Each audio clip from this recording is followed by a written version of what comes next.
thanks for joining us for episode 4 of Battle for the Belt. Today I'm with Dr. Kelley Tilmon. She's from the Department of Entomology at Ohio State, and we're here to chat about slugs. So Kelley, slugs are something I've noticed in my plots when I plant soybeans early. Can you talk more about the slug and planting day interactions?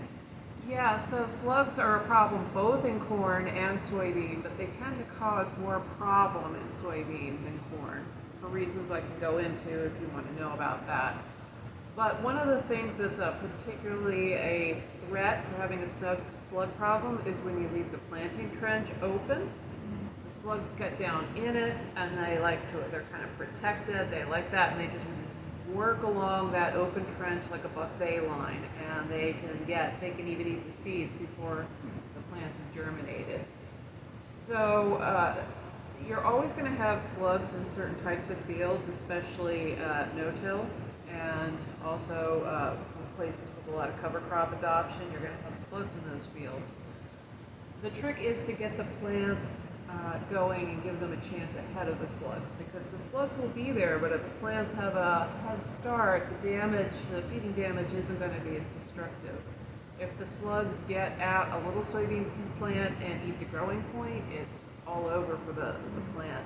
So any practices you can do to get the plants a jump start, and for some people that can mean actually planting a little bit later into warmer soils where the plants can get their legs under them sooner and get some growth on them.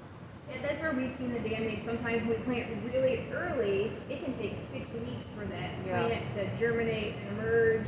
And I think that slow growing soybean plant is really vulnerable to slugs, it sounds like. Yeah. Yeah.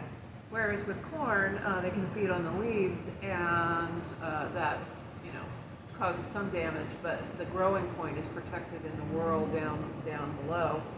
And so the corn can recover and put on new leaves, whereas with soybean, they're more vulnerable at that stage, that small stage.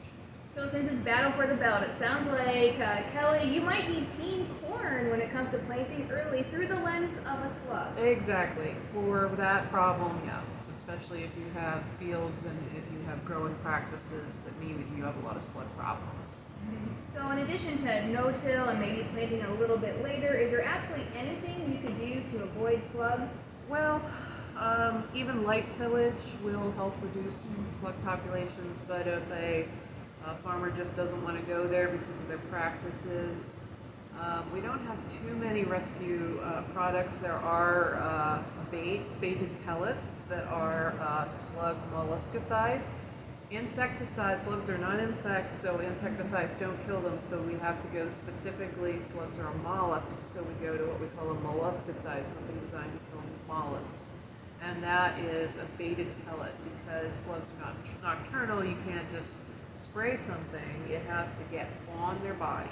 And so that means either spraying at night, which not a lot of people are going to do, and we don't really have many foliar products available.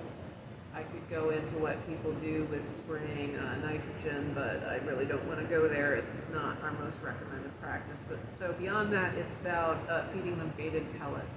2 main products. Metaldehyde is one of our active ingredients. So, for example, Deadline MP is one commonly used labeled product in Ohio for slug baits. And then for organic growers, there are iron phosphate-based compounds, again, as a little baited pellet that makes the slug eat it.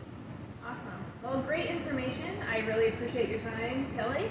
And stay tuned for more updates from entomology and others. And keep watching Battle for the Belt.